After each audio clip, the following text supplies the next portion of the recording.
Hello, you wonderful people, and welcome to another episode of SuperFantaFi. This being the show where I talk about TV shows of the supernatural, fantasy, and or science fictional genre. For today's episode, I'm going to talk about Ishura Season 1, Episode 9. A lot of really interesting things went down in this episode, so let's break it down. So, the first half of the episode involves Sojiro showing up, obviously making his way to Lithia, and there's a whole bunch of like gunmen and everybody's ready, but they can't do anything against Sojiro, who's literally blocking bullets. I was like, well, I know he's already ridiculously fast, but yeah, without it, I think he even said at one point, like, only like 7 bullets actually headed this direction. You need to aim better. What are you doing? Because he initially didn't care about him. He's like, yo, let me get past you. I'm not worried about you. None of you guys can do anything to me. Because yeah, his target's Terran.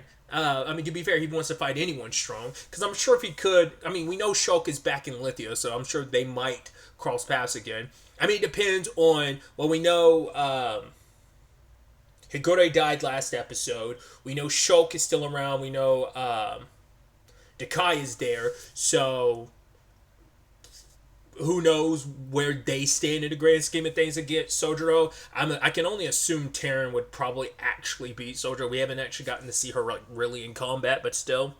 So I'm wondering, would they be her line of defense, or would she just go like, no, I'm going to take on Sojiro myself. You two go handle some other stuff. But before Sojiro could even get into it, Nihilo shows up and she starts brutally murdering everyone. It's very similar in the same vein as like when Higure would kill people. She's just shooting out these webs that pierce people. I don't know if it's just like the webbing is so piercing. It doesn't seem like it's poison. It just seems like it's straight up, it's piercing you and killing you. Because I guess it's just like either the material it's made out of or because it's moving at I mean, it's probably doesn't even need to be made out of very special material. It's just moving at the speed of a bullet, so the piercing can go kill you. But he ends up deciding that Sojiro decides that he wants to fight Nihilo. Because I'm like, you just said you had no interest in fighting these guys. But I guess it's more so a thing of, hey, I made the decision that I actually want to fight them now. But now you're kind of like wrecking this. And it's like, come on, like I want to get in. Like, don't make me just sit on the sidelines. But he also decides that he wants to fight Nihilo because it's like, yo, you are strong. And that's all he's looking for, is a strong opponent. That's the only reason why he decided to fight with Horatia. Because he probably doesn't know about everyone that's on their side. But he knew like, oh, here's someone strong like Terran. I can find some strong opponents in this war. That's all he cares about. Probably doesn't even care, doesn't even really know that Yuno was captured. I'm curious if their paths are going to cross, considering they're both in Lithia now, so. But I'm curious where they are in the grand scheme of things. I guess like maybe they're on one side of the city, or maybe that's like a city that, or maybe a fort of sort. Because I was about to say for a second, I was like, is that Magic City? Because like the wall was like burst down and almost looked like the blast that hit Magic City. But I mean, like, no, because Magic City and everything's supposed to be on Horatia's side, so why would that matter? Because they work for Horatia, so I can only assume, like, maybe that's a place that it went through, that hit, when it hit Magic City, maybe this is a place it went through, or, like I said, it just seemed like there was a chunk of a wall that was missing, like something had blasted through it, but maybe that's just my imagination. But maybe this isn't, like, because the second half of the episode revolves around Alice versus Regneji, and I think that's all happening in the proper Lithia. But I guess it's like maybe this is a place or fortress or something on the outskirts of Lithia, or maybe like a town on the outskirts of Lithia. I mean, because it is a principality, so there's like, it is. I guess in my head, because when you look at because a principality, it could just be, it's an entire country. Who knows how big Lithia is? So it's probably like, we've only really focused on that one city, but maybe there are like multiple towns and cities scattered around Lithia. Because I think in my head, I looked at that one city that is kind of the hub of Lithia. I looked at it as that's all there is of Lithia. But it's like, no, it could be, Principality could be the full size of a small country. Obviously, it just depends on how much area it encases. So that might just be it. Like I said, it might just be a town that's like on the outskirts of like the main hub of Lithia.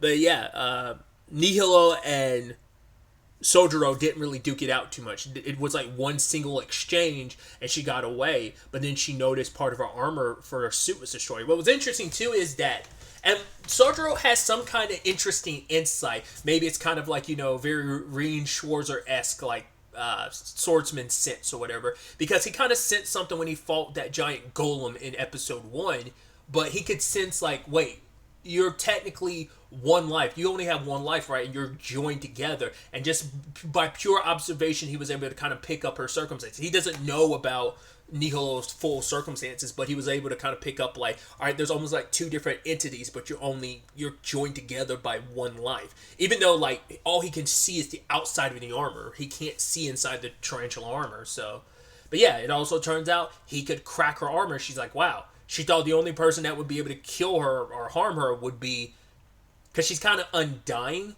So it's like the only person she thought could actually kill her is Kuze because of his angel mystique. Because that her blade can, I mean, she cuts life. She can kill any and everything. Kind of reminds me a little bit. What's that? God, I forgot what that series is called. Was it like Sukune Moon? I looked it up. The series I'm thinking of is Tsukuhime. I know it's like originally like an adult visual novel game, but I'm more so familiar with, I think I read the manga years and years ago.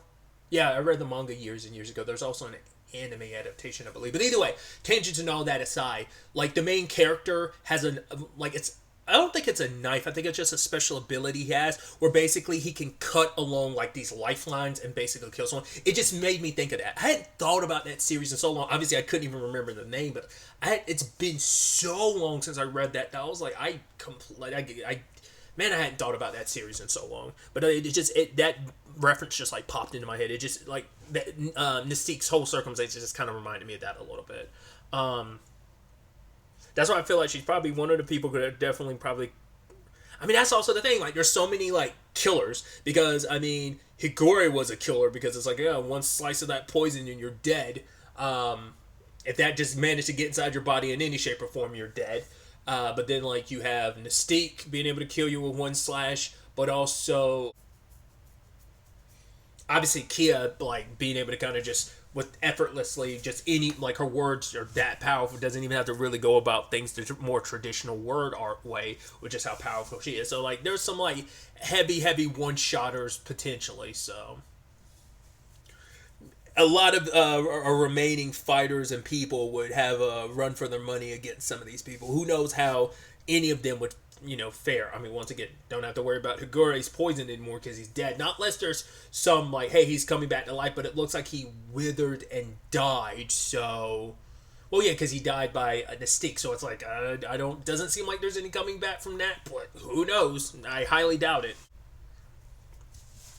Either way, I went on its massive tangent. What I was also going back to my point was it's just interesting that Nihilo, and she seemed excited by the notion of there being another person out there that can kill her because I guess she just thought like, oh, I'm unending and this is just the way my life is. I mean, she is the one that wants to have like a normal human life as a minion because it's like she just wants to be recognized because she's just seen as a weapon now, so she doesn't have any like minion rights or whatever. So, and we just have. Sojiro chasing after her, and that's about it. And then we switch over to the other section of the episode where we have Reneji and his swarm getting ready to fight Alice. And because of everything he did at Magic City, word got back to Reneji, so he's prepared countermeasures for every magical item and that Alice has. It's like, oh, how it operates, your gun, your blade, the one that retracts and extends, as well as the one that kind of spins, and like got every arsenal ready to go against us. And we still don't fully know their beef of each other, but it seems like Reneji, I guess the whole thing is you you abandoned the swarm, which I had brought that up previously. I'm like, you hate him because he abandoned the swarm. You ended up losing your swarm 4 years ago to the true Demon King. So it's like, right, like maybe you being there could have made the difference. He was always an outsider anyway, 3 arms, Alice and everything, but you are always an outsider. Maybe even Regneshi is almost kind of blaming him because it's like, oh, you think you're better than us? Like you're something special. You're not. You're a failure. You abandoned us, and now you're all alone. His swarm is like mindless zombies, essentially, because he says that basically he was able to use life art to basically mind control them, and like that's why they speak to, because he has full on conversations, him and Alice, they speak very elegantly, but like the others only speak in a couple words at a time. Like I said, they seem like most of their brain functions kind of been reduced of like, yeah, you just do what I tell you to do. You have enough brain capacity to do what I tell you to do, but the rest has just been diminished enough to make you malleable to my control so that you are more my puppets to use and sacrifice and whatever it means. Like, a lot of them end up being cannon fodder for Alice, just like, hey, stay close to him, also block me.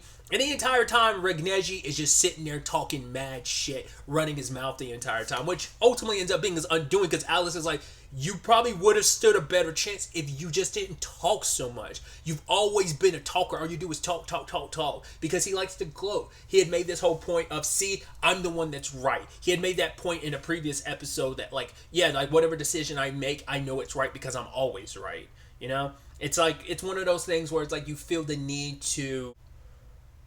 You feel like you got something to prove to other people, but to yourself, it's just like you're saying it so much so that it's your way to make yourself believe it as well. Like, yeah, I'm obviously the best. I'm always right.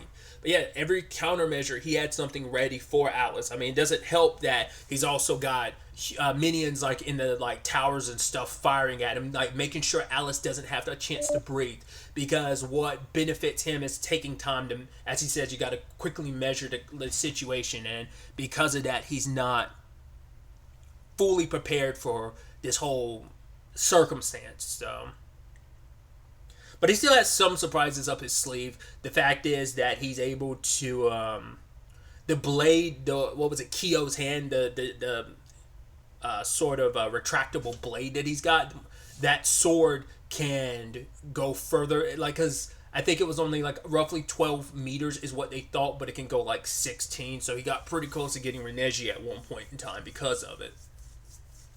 But then he also goes like, what was that line? I think he used, it's called ground something. I can't remember what it's called now. When he like slit open that jug or whatever, or that urn, and like poured out some liquid. And I do love that all sound, right? Not even just the music, all sound in the episode went quiet as it drips down and then burns the entire city streets. But, you know, Reneji's like, oh, that's nothing, like, who cares, you burn the ground. But it benefits Alice later on when he flies close to the ground and hiding him. Well, he acted like he got hurt, but Reneji's like, wait, where was the blood if he got shot? And he was using, like, I guess that barrier that he used back in episode 2 to block the oncoming bullet to make it seem like he got hit, and he's flying close to the flames so they can't see him. Makes the minions not be able to see him. The wyverns are able to chase after him, which that ended up being a whole interesting conversation about like them not being wyverns anymore, because wyverns are supposed to be free, but because they are mindless controlled puppets, it's like they're not even wyverns, which even Rick Neji doesn't even deny. It's like, yeah, they kind of do what I say. So this is how he was able to rebuild his swarm after 4 years. It's just that it probably captured so many other wyverns and bent them to his will and kind of made them, you know, his sacrificial lambs when necessary. So, but then he also has some that are self-destructive upon their deaths, which is like, okay, like I thought you were going to use that as a smoke screen to attack Alice, which you kind of do, because he summons up these scissor beetles and he's using arts to control them, and it's like they're attracted to smoke. And because of you fighting some of my wyverns in Mage City, like you've got some smoke on you, plus the explosions from these wyverns that are self-destructing, now it's in your respiratory system, and now those bugs are going to start chewing through everything.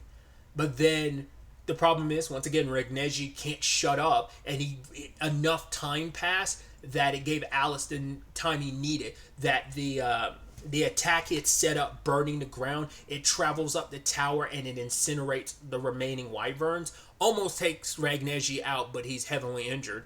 And even burns away the scissor beetles on Alice. And he's like, yeah, if you hadn't run your mouth, like this probably would have played out differently, would have gone in your favor. But you had to gloat. You had to be, you know, Mr. I know it all, I'm great. And now we see him at the end kind of like flying away injured, because he's trying to go to Kurt, because he knows like this might be the end, but he's also, I guess, trying to make sure she's okay, because he was worried about it in the battle. I thought that's where that was going to go. Like throughout the battle, I thought Alice was saying like, hey, I knew you'd go to the top. It's like he knew Regneji would put like eventually like be there near the end of the fight. It's like, I know you're going to be somewhere where you want to kind of fly above me and kind of gloat and kind of have a little bit of the higher ground. But it kind of implied, like Alice was saying, like, right, I set this all up so that I'd eventually get here, and you bought me enough time running your mouth, gloating and thinking you've won. So, but my thought was that because Regneji had made this whole point about how Alice got all these treasures, but they don't amount to anything, like, because he doesn't have anything really real to grasp onto, because he's like, me, I found my treasure, his treasure is Kurt, they're bound together. He's like, her singing and stuff, it's important to him, despite he kind of has like that very like tsundere, like, oh, I don't like you, baka type of approach when it comes to Kurt, but she means a lot to him. Not in that romantic sense, but they are bound and tied together in a lot of ways because of 4 years ago. And I think I had thought maybe Alice was like, oh, let me find the thing that matters most to you. And I was like, would he go after Kurt? I mean, probably not, because I'm sure Taryn will put her in a position where, like, she'd be protected, so I don't see that happening. Still could potentially go down that route with Regneji. Once again, probably going back to Kurt before he dies. It's like, I need to be with her, see her one last time. I can assume that's where he's floating off to. All we have is the episode ending with Alice saying this is goodbye, because he probably knows, like, Regneji, you're like holding on, I don't have to even worry about you, where you limp off to, you're going to die, so this is our goodbye. So it's going to be interesting to see. Once again, like, we're going to probably start seeing people drop like flies, because we just lost Higure last episode, so maybe now we're going to lose Regneji. Like I said, like, no one's safe. Like, any of these characters we've come to know could most likely and will most likely die until, like, potentially one remains. Who knows? Once again, I don't know the series at all, so I don't even know how this is all going to play out. So I'm seeing it all kind of play out episode by episode. So we're down to the wire because there's only 3 episodes left in the season. So I'm excited to see where the next episode takes us going forward with all of this. But really, that's all I wanted to talk about. So the next time we meet, be happy, be safe, live life to the fullest, and enjoy it. Good day and good